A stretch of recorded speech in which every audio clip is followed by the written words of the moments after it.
Herkese merhaba, kanalıma hoş geldiniz. Yine çok güzel, popüler bir projeyle karşınızdayım. Pinterest'te viral olan bu görmüş olduğunuz sevimli süveteri, daha doğrusu yeleği çalışacağız. Yapımı çok zevkli, çok kolay, çok basit bir model. Selanik örgü modeliyle çalıştım. Bütün detaylar videomda mevcut. Ben her zamanki gibi S bedene uygun olarak çalıştım. Kendi bedenime uygun olarak. Salaş bir yapısı var. Bilenler bilir. Selanik çok esneyen bir modeldir. Yani M bedende aslında rahatlıkla kullanabilir eğer göğüs detaylarınız çok büyük değilse.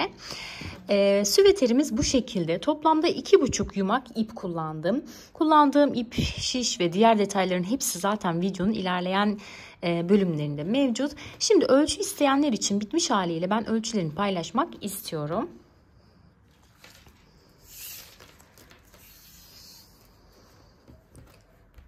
Şöyle bakın, esnetmeden normal haliyle 47 santim eni var.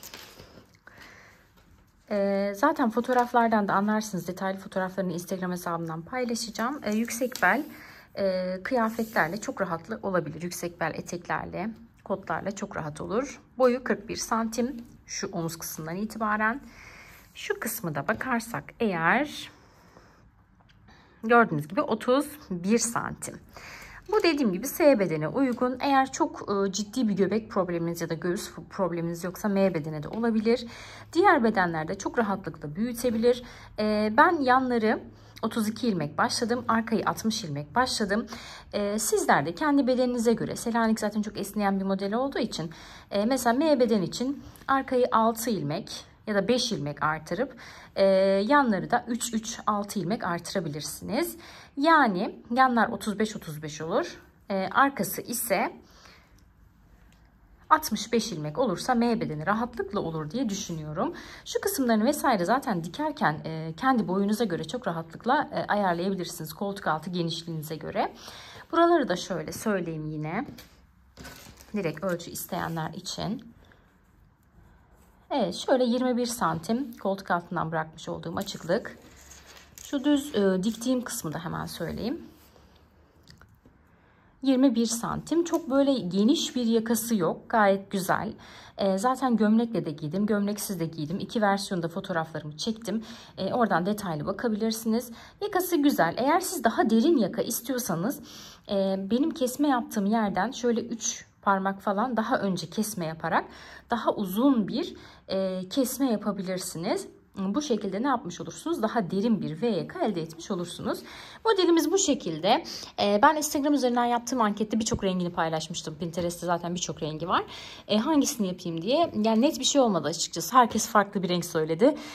Ben de en son dedim ki elimdeki ipleri değerlendireyim ve elimde bu güzel ip vardı. Sensin'in ipi. Bunu değerlendirdim. Gerçekten de memnun kaldım. Şu altın düğmelerde zaten modelin güzel yanı. Bunlar da çok farklı bir hava katmış. Videoma geçmeden önce kanalıma abone olmayı, beni takip etmeyi ve güzel yorumlarınızla beni desteklemeyi unutmayın. Bu arada detaylı fotoğraflar ve diğer bütün bilgiler için benimle iletişim kurmak için Instagram üzerinden bana ulaşabilirsiniz. O zaman keyifli seyirler. Kullandığım iple başlamak istiyorum. Sensin'in bu ipini kullanıyorum. Arka bedeni ve yan bedenin bir tanesini ördüm. 2 yumak kullandım. Üçüncü yumakla da artık bir tarafını yapacağım. Size de modeli ve kesmeleri göstereceğim. Yani toplamda 3 yumak bu ipten kullanmış olacağız. Kalın dokusu ve renginden dolayı ben bunu tercih ettim. Şöyle metrajı hakkında da size bilgi vermek istiyorum. 100 gramlık bir ip ve 172 metre diyor. Yani orta kalınlıkta bir ip. Çok ince bir iple bu model güzel durmaz, onu söyleyeyim. Çok kalın iple de çok kaba durur. O yüzden de sizler de orta kalınlıkta bir ip kullanırsanız çok iyi olur. Dediğim gibi 3 yumak kullanacağız. Normalde kaç 5-5,5 ile örün demiş. Ben bunu sanırım 6 ile örüyorum. Bir bakalım. Evet, ben bunu 6 milimlik şişlerle örüyorum. Uzun zamandır tığ işi yaptığım için hep dilim tığa alışmış, şişlerle örüyorum. Şimdi o zaman hemen tarifimize başlayalım. Evet, şimdi gördüğünüz gibi Selanik örgü modelini uyguluyoruz. Sadece Selanik örgü modeli. Zaten çok basit bir model. Duruşu da çok güzel. Böyle dokulu, volümlü bir örgü modeli. Yalnız bu Selanik örgü modeli 2 sırada bir şu dişler oluştuğu için biraz zor ilerleyen bir model. Yani düz örgüye göre bir tık daha zor ilerliyor ve normalden bir tık daha fazla ip yiyor. Onu da söylemiş olayım. Şimdi hemen ölçülerine ve yapımına geçelim. Şöyle ilmek atmayı bilmeyenler için de yavaş gösterelim. Bunlar tamamen el alışkanlığıyla alakalı şeyler. Eliniz alıştıkça daha düzgün tutuyorsunuz. Daha güzel ilmek atmaya başlıyorsunuz. Yani örgü örmeyi açıkçası ben yazı yazmaya benzetiyorum. Yani ne kadar çok hani üzerine durursanız, özenirseniz ilmekleriniz o kadar düzgün olacaktır. Bu şekilde bakın ilmeklerimi atıyorum. Farklı teknikleri de var. Siz artık hangisini biliyorsanız onu uygulayabilirsiniz. Bu şekilde toplamda 32 adet ilmeğimi öncelikle atıyorum. Örerken lütfen şişlere çok abanmayın. Çok böyle baskı yapmayın. Çok sıkmayın. Bir arkadaşım bana örgü öğret diye çok ısrar etti. Çok da hevesliydim öğretmeye gerçekten.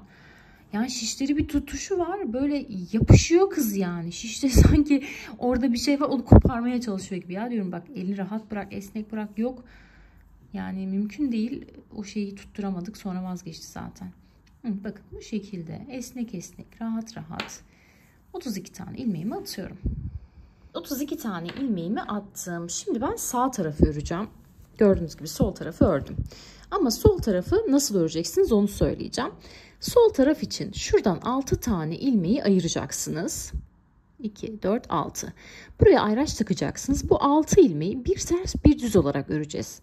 Burasını Selanik olarak değil. Bakın şu kenar ilmekleri bir ters bir düz olarak örülecek. Kalan kısmını Selanik olarak öreceksiniz. Bu sol kısmın örümü. Devamı zaten aynı, biraz sonra göstereceğim. Sağ kısmında nasıl yapacağız? Sonda 6 tane lastik için ilmek bırakacağız. Başları Selanik öreceğiz. Şimdi hemen başlayalım. Bu aşamada şu ipimizi şöyle düğüm yaparsak ilk ilmeği örmemiz daha kolaylaşacaktır. Direkt modelimizin kurulumuyla başlıyorum. Kenar ilmeğini ilk sıra olduğu için örerek alacağım. Daha sonraki sıralarda örmemize gerek yok. Şişlerim uzun olduğu için masaya çarpacak diye biraz tedirgin oluyorum. İlk ilmeğimi ters olarak örüyorum. Ardından bakın ikinci ilmeğimi ipim önde içine giriyorum. Şişime dolayıp bırakıyorum. Bir sonraki ilmeğimi ters olarak örüyorum.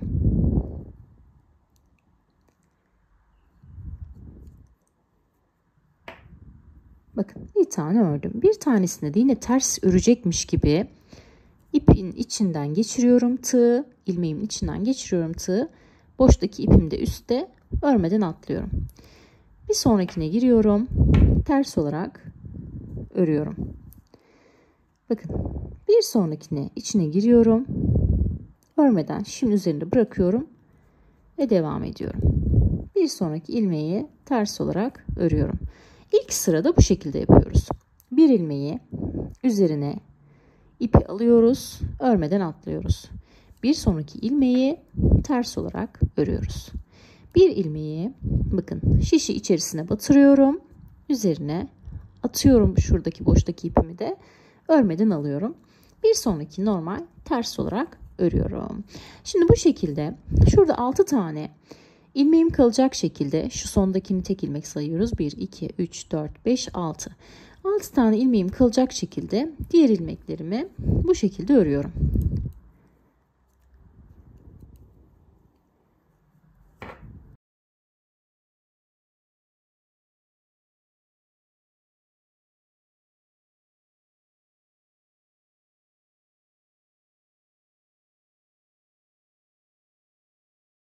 Evet, 6 tane ilmeğim kalacak şekilde aynı işlemi devam ettirdim. Şimdi lastik kısmını öreceğiz. Bakın en son örmeden atlıyorum. Sonra ters düzle devam edeceğiz. Bir tane tersimi örüyorum. Bu lastiğin birinci ilmeği. Çok sık örmemiz lazım lastik kısmını. Aksi takdirde aşağıya doğru sarkacaktır. Bu çok önemli bir püf nokta. Lütfen buna dikkat edin. Şuralardaki esnekliği bırakacağız. Burada örebildiğimiz kadar sık öreceğiz. Bir ters ördüm. Bir tane düz örüyorum sıkı bir şekilde. Bir tane ters örüyorum yine. Bir tane düz örüyorum. Bir tane ters örüyorum. Bir tane düz örüyorum. Bu sonda kalan 6 tane ilmeği normal bir ters bir düz olarak öreceğiz. Bu kısmı sıkı örmezseniz eğer, hemen göstereyim. Şu kısım şu kenarlar şöyle sarkık duracaktır. Yani şu düz duruşu elde edemezsiniz. O yüzden de lütfen bu kısmı, sizden hiç istemediğim bir şey istiyorum.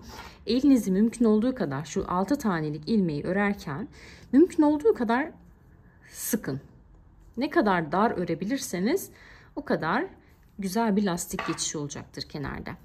Şimdi örgümü çeviriyorum. Lastik kısmıyla devam ediyoruz. Burayı lastik olarak örecektik. Bu aşamada buraya bir ayraç takabilirsiniz karıştırırsanız eğer. Şimdi kenardayım. Artık kenar ilmeklerini örmüyoruz. Kenar ilmeğimi örmeden aldım. Bir sonraki ilmeğim düz. Bakın hemen giriyorum. Sıkarak düz ördüm. Terse geliyorum. Ters, çok sıkıyorum. Düze geliyorum. Düz. Terse geliyorum. Ters. Düze geliyorum. Düz. Şimdi bakalım kaç ilmeğimiz oldu? 2, 4, 6. Bundan sonrası Selanik olarak devam edecek. Bir önceki sırada atladığım ilmeği, düz ilmeği burada ters olarak örüyorum. Önümde bir düz ilmek var. Bunu yine başına atlıyorum ve örmeden alıyorum. Bir sonraki ikili ilmeğimi ters olarak örüyorum. Aslında hiç düz örmüyoruz. Tamamen ters örgü üzerinden gidiyoruz. Bu aşamalarda gevşek örüyoruz. Selanik'imizin gevşek olması lazım. Düz ilmeğe geldim, tepesine atladım. Tersi ikili olarak ters örüyorum. Düze geldim. Atladım. Tersi ters olarak örüyorum. Düze geldim, bakın örmeden aldım, atlıyorum. Ters ters olarak örüyorum. Modelimiz bundan sonra bundan ibaret. Düz ilmekleri şişimizde içine giriyoruz. Tepesine artırma yapıyoruz. İlmek alıyoruz. Ters ilmeği de ikili olarak ters örüyoruz. Düzü örmeden alıyoruz. Tepesinde ipimiz var. Tersi ters örüyoruz. Düz örmeden aldık. Tersi ters örüyoruz. Düz örmeden aldık. Ters ters örüyoruz. Şimdi sıramızı bu şekilde tamamlayalım. Bir de sıra bitişini ve başlangıcını göstereceğim. Birkaç sıra daha örmeyi göstereceğim. Bu aşamada modelimiz çok saçma sapan gelebilir. İlerledikçe oturacaktır. Gayet güzel olacak, merak etmeyin. Şişler masaya vurmasın diye çok zorlanıyorum şu an. Çünkü o çıkan sesten ben de hiç hoşlanmıyorum. Geldik, bakın bir tane ilmeğim kaldı. Onu da düz olarak örüyorum. Ve sıramı bitiriyorum. Örgümü çeviriyorum. Yine bu kısım Selanik olacak. Şurası lastik kısmı. Kenar ilmeğimi örmeden alıyorum. Düz ilmeğe geldim. Atlıyorum. Ters ilmeğimi ikili olarak ters olarak örüyorum. Düzü atlıyorum. Tersi örüyorum. Bütün numara bu yani. Düzü atlıyorum. Tersi örüyorum. Düzü atlıyorum. Tersi örüyorum. Yani aslında tamamen ters örgüden oluşuyor. Düzleri atladığımız için sadece tersleri örüyoruz. Düzü atladım. Tersi ördüm. Düzü atlıyorum. Tersi örüyorum. Bu şekilde. Buraları normal genişlikte örelim. Elimizi normal tutalım ayarını. Çok gevşek de yapmayalım. Çok sıkı da yapmayalım. Bakın elimi normal ayarda tutuyorum. 6 numaralık şişime uygun olarak buraları örüyorum. Şimdi bakalım kaç ilmeğimiz kaldı? 2, 4, 6 tane ilmeğim kaldı. Düzün tepesine atladım. Şimdi burada kalanları lastik olarak öreceğim. Lastikte ne demiştim? Çok sık örüyoruz. Ters ördüm, ipimi sıktım. Düz ördüm, ipimi sıktım. Ters ördüm, ipimi sıktım. Düz ördüm, ipimi sıktım. Bakın her ilmeği ördüğümde ipimi sıkıyorum. Ve sondaki ilmeği de modelime uygun bir şekilde düz olarak ördüm. Bakın lastik kısmı bu şekilde ilerleyecek. Şimdi ben modelimi belli bir aşamada devam ettireceğim. Daha sonra bir göstereceğim duruşunu. Ardından da ne kadar süre düz devam edeceğiz, kaç santim oluncaya kadar onu söyleyeceğim. Sonra kesmelerle devam edeceğiz. Şimdi model böyle kuruluyor. Böyle devam ediyor. Yanında şu yaka kesme kısmı var. Yaka kesmesi aynı mantık. Lastik kısmından başlanarak yapılacak. Solda sıra başında, sağda sıra sonunda olacak. Hiçbir farkı yok yani kesmenin. Bakın her sırada kesme olacağı için hani hem örgünün ön yüzünde hem arka yüzünde kesme olacak. Onu da göstereceğim zaten sizlere. Şu kesmeye kadar düz bir şekilde öreceğim. Daha sonra da kesmelerle devam edeceğiz. Ama o aşama arada da bir örgünün duruşunu da size göstereceğim. Hemen ben belli bir düzene sokup geliyorum. Evet, bu arada atladığım bir nokta var. Hatırlamam şu anda çok iyi oldu. Aksi halde çok geç olacaktı. Şimdi bir tarafın lastik kısmını böyle düz öreceğiz. Diğer tarafa ilik açacağız. Çünkü düğme takacağız. Düğmelerimize göre iliklerin boyutunu ayarlayacağız. Şimdi bu kısımda ilmek açmayı da göstereceğim ben. Şimdi hemen düğmelerime bir bakalım. Ona göre ilmeğin boyutunu ayarlayalım. Heves'teki düğmelerden yola çıkarak bu şekilde gold detaylı düğmeler buldum. Yalnız düğmelerin sonu gelmişti. Toplamda 3 tane düğme kullanılıyor modelde. 2 tane büyük düğme buldum. 1 tane minik düğme buldum. Ben de şöyle küçük olanı ortaya kullanacağım. Büyükleri başa ve sona. Böyle en azından bir sanki tarzmış gibi görünsün. Siz hepsini aynı boyda bulursanız çok iyi olur. Bu düğmeler zaten çok kolay bulunan düğmeler değil. Ben de buradaki tuhafiyeden temin ettim. Alta böyle büyük düğmeyi koyacağım. Şöyle bakın. Üstten de artık şu ortanca ve en üstte de bu büyükle devam edeceğim. Şimdi ikinci sırada hemen ilik açmayı göstereyim. Çünkü sondan hemen ilikle başlıyor. Bu arada ilik sol tarafa açılır, sağ tarafa açılır muhabbeti, yani onu bilmiyorum. Önemsemiyorum da. Sizler nasıl istiyorsanız öyle yapın. İlk kenar ilmeğimi örmeden aldım. Şöyle bakın. Bir sonrakini düz olarak ördüm. Şimdi ilik açacağım için bu aşamada tersi, bakın ters olarak ördüm. Düzü düz olarak ördüm. Birini diğerinin içinden geçiriyorum. Bir sonraki ilmeği de yine olduğu şekilde ters olarak ördüm. Bir öncekinin içinden geçiriyorum. Bakın boyutunu görüyor musunuz? Şimdi 2 tane ilmek kestiğim zaman bu buradan sığar mı? Sığmaz. O zaman ilmek kesmeye devam edeceğim. 3. ilmeğimi kesiyorum.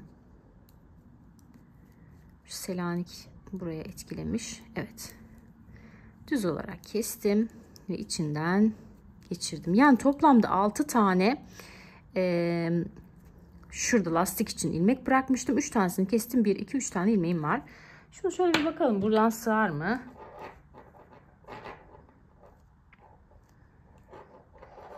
Sığmaz. Bir tanesini daha keseceğiz. Şuradan hemen Selanik'e atlıyorum. Bir tanesini ters olarak ördüm. Diğerinin içinden geçirdim. Evet, bu boyut bence yeterli. Buradaki kesme bizim için yeterli. Bakın. Şöyle içinden rahatlıkla geçer. Evet, bu şekilde yeterli ilik açtığımız için normal modelimi uygulamaya devam ediyorum. Selanik'le devam ediyorum. Sıramı tamamlayayım.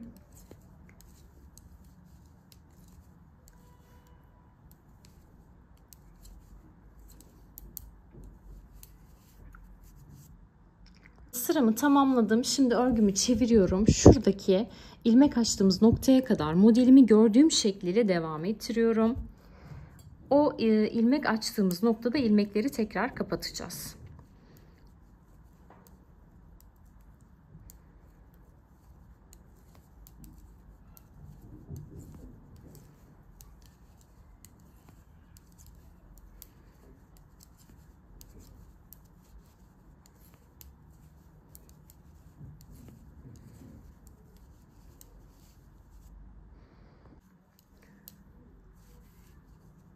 Evet, şuradaki ilmeğimiz neydi? Düzdü.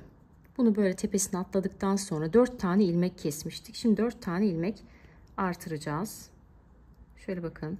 1 2 3 ve 4 kez içinden geçirerek 4 tane ilmek için ilmek atmış bulunmaktayım. Kalanları da normal gördüğüm şekliyle örüyorum.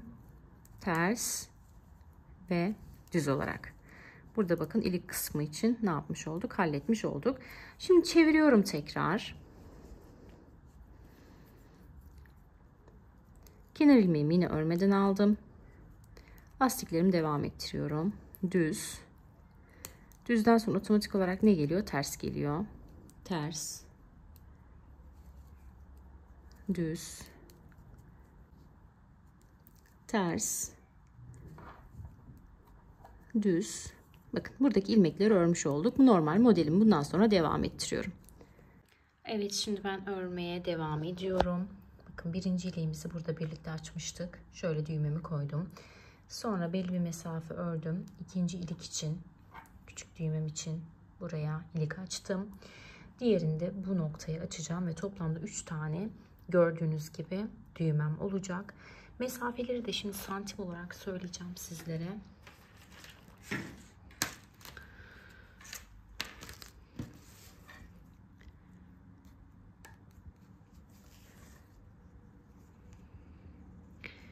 Evet, şöyle 15 santim arada boşluklar var.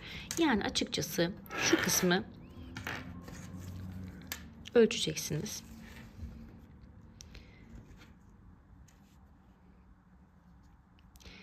Bir buraya, bir tam orta noktasına, bir de bu sona doğru yapacaksınız. Bir de benim başa ve sona koyacağım düğmeler böyle büyük olduğu için buraya 4 tane ilmek keserek ilik açtım.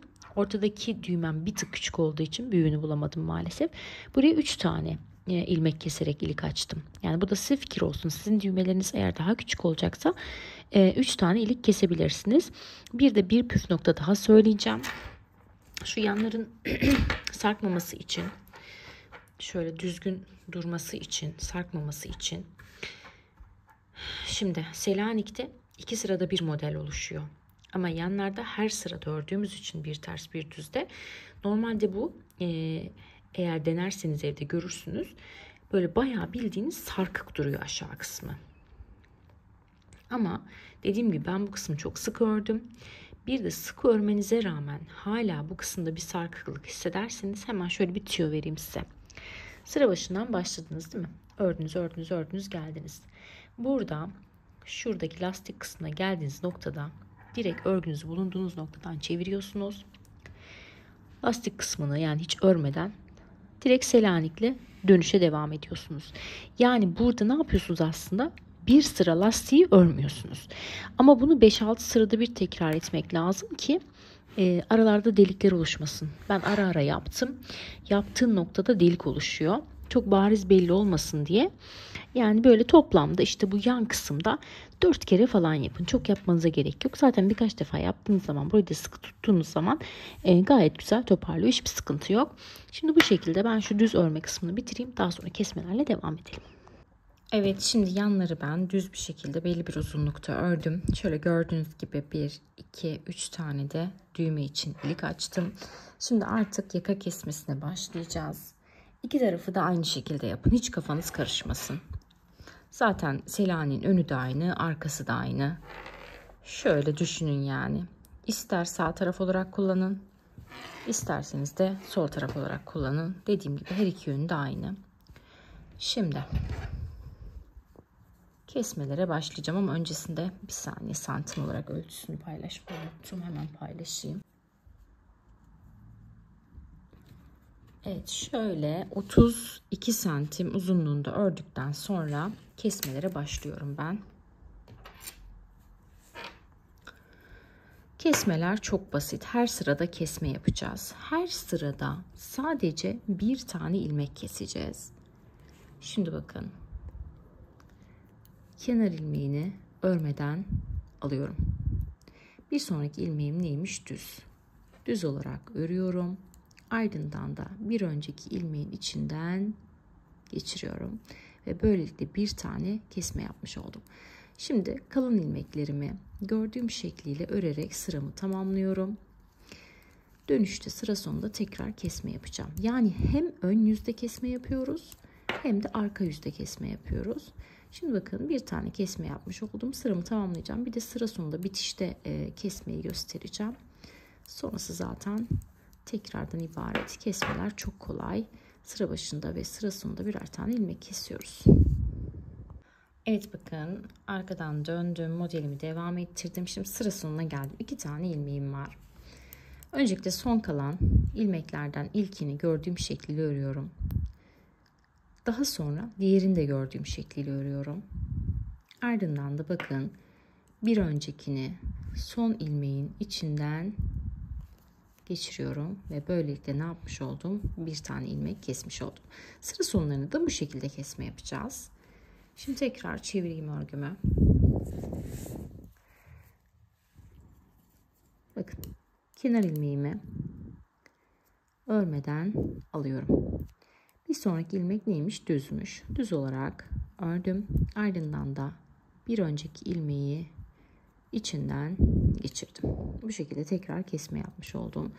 Yine modelimi gördüğüm şekliyle devam ettiriyorum.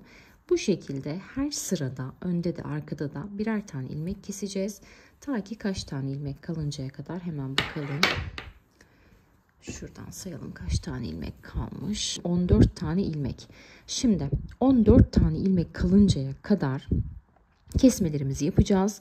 14 tane ilmek kaldıktan sonra da kesmelerimizi bitireceğiz. Belli bir mesafede de düz öreceğiz. Bakalım kaç santim düz örmüşüm. Şöyle bakın 7 santimde düz öreceğiz. Şöyle göstereyim bakın. Şuraya kadar kesme yaptık. Gördüğünüz gibi.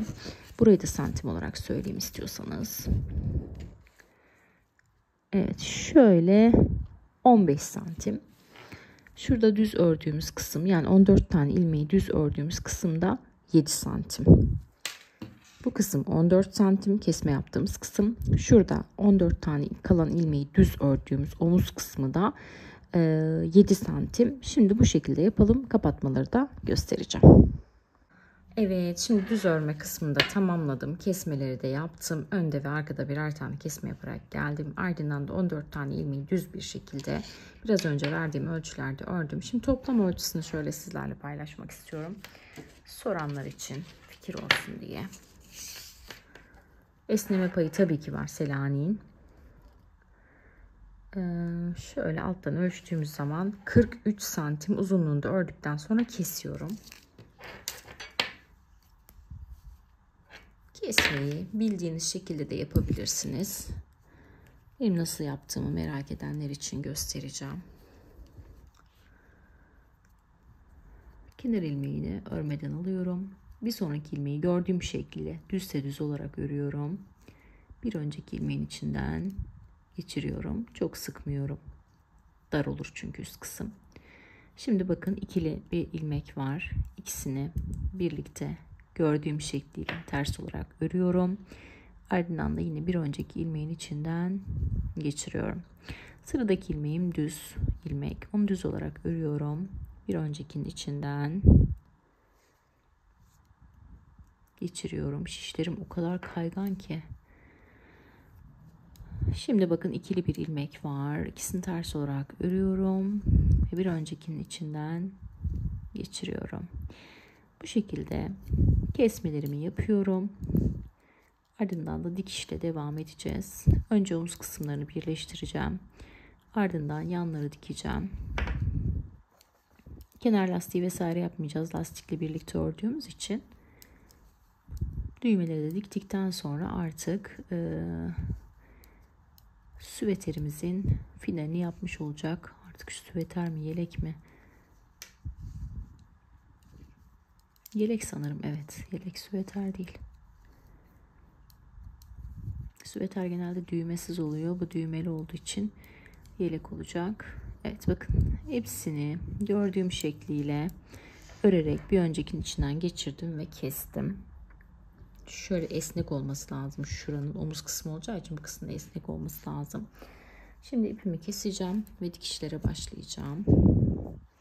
Bu arada böyle yaptıktan sonra en son olarak da şöyle bir tane zincir çekiyor gibi mutlaka sabitlememiz gerekiyor. Evet, şimdi dikişle devam edeceğiz. Öncelikle arka parçayı da söylemek istiyorum. Arka parçayı düz olarak örüyoruz. Toplamda ben 60 tane ilmek attım. 60 tane ilmeği düz bir şekilde artırma eksiltme yapmadan ördüm. Bakın gördüğünüz gibi 60 tane ilmeği düz bir şekilde ördüm. 43 santim olduktan sonra da kestim. Şimdi 60 ilmeği düz bir şekilde örüp kesiyoruz. Daha sonra yanları geliyoruz. 32'şer ilmek başlıyoruz. Belli bir uzunlukta örüyoruz. Daha sonra yaka kesmesiyle devam ediyoruz. Bakın şöyle üst üste gelecek. Sonra diğer tarafa aynı şekilde. Evet, bu şekilde üst üste koyacağız. Şimdi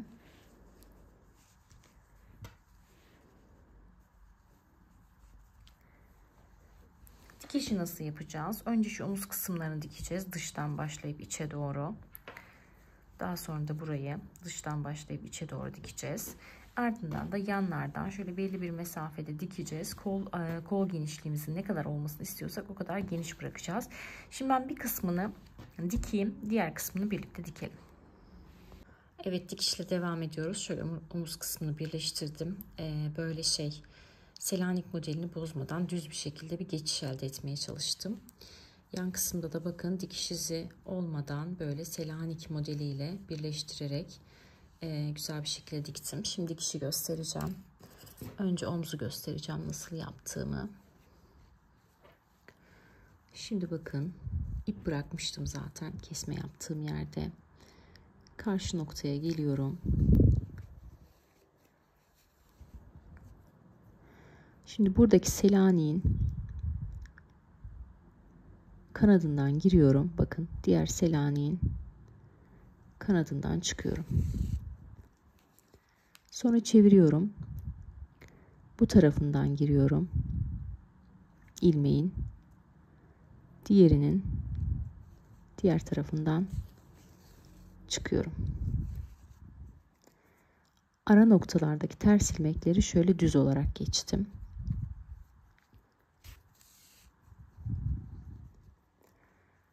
Yine şuradaki bakın düz ilmeğe geldim. Düz ilmeğin içinden giriyorum. Karşıdaki düz ilmeğin içinden çıkıyorum.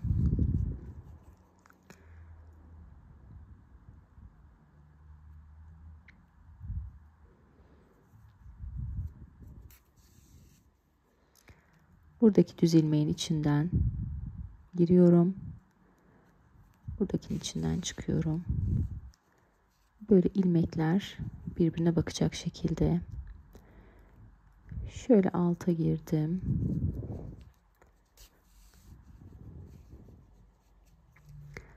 Tersleri böyle karşılıklı birleştiriyorum.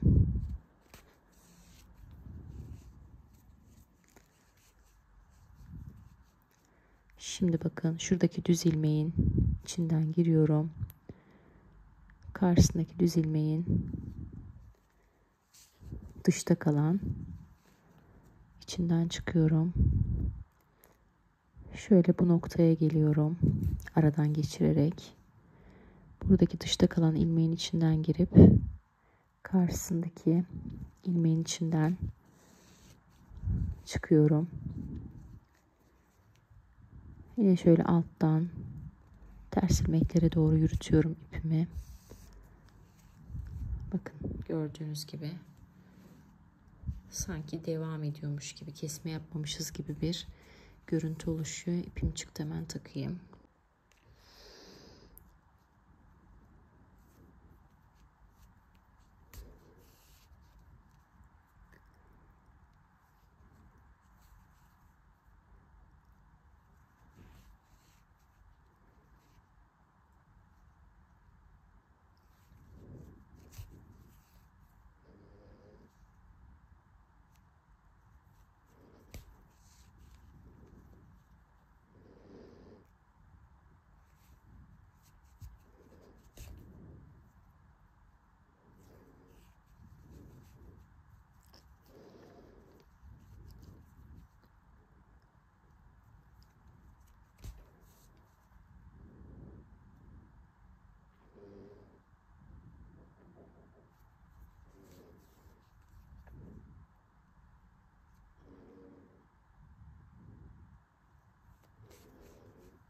Umarım anlaşılıyordur.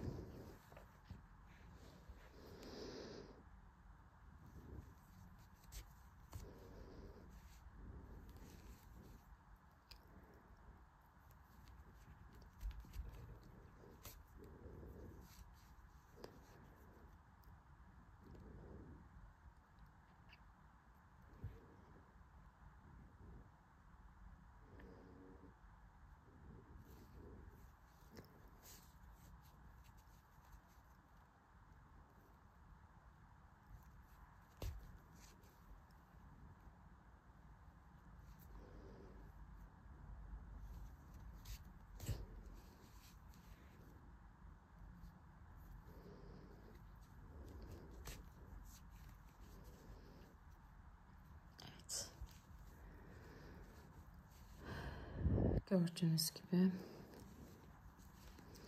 Şimdi bu şekilde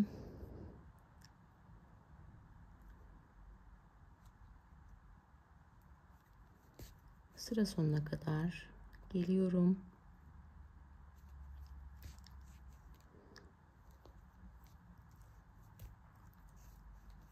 Evet, daha sonra şöyle sağlam olsun diye üst kanatlardan aldık ya. Bir de şöyle içten ipimi yürüterek, çok çekmeden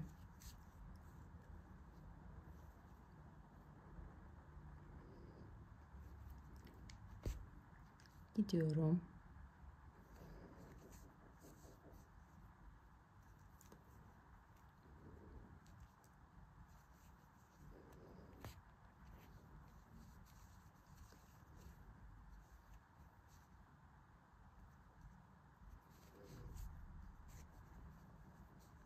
En azından daha sağlam olsun diye, kullandıkça açılma olmasın diye.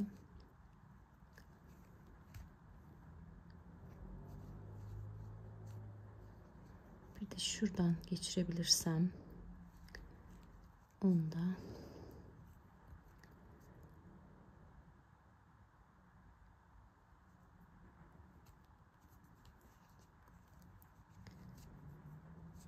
evet.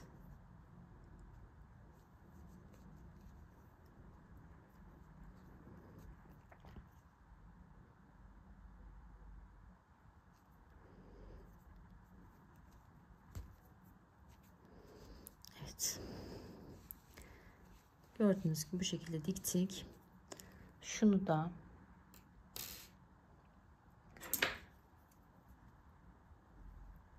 şöyle ipi iki kata ayıracağım.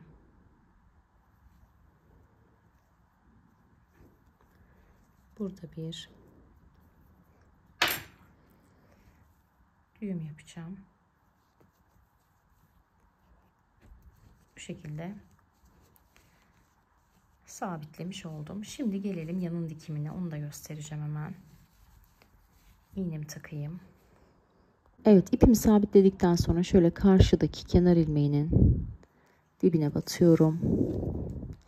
Şimdi bakın, iki tarafta da böyle çizgi şeklinde Selanik ilmeklerimiz var. Bunun dışta kalanından batıyorum. Bu tarafın dışta kalanından çıkıyorum. Bakın. Dıştaki ilmekleri birleştirerek buradaki iki sırayı tek sıraya indireceğim yani. Daha önceki Selanik örgü modellerimde de bu dikişi uygulamıştım. Selanik hırka modelim çok izlenen, kazak modelimde de. Bakın bu şekilde dışta kalan ilmek, bu taraftan dışta kalan ilmek. Şimdi bu taraftan geliyorum. Dışta kalan ilmek, buradaki dışta kalan ilmek.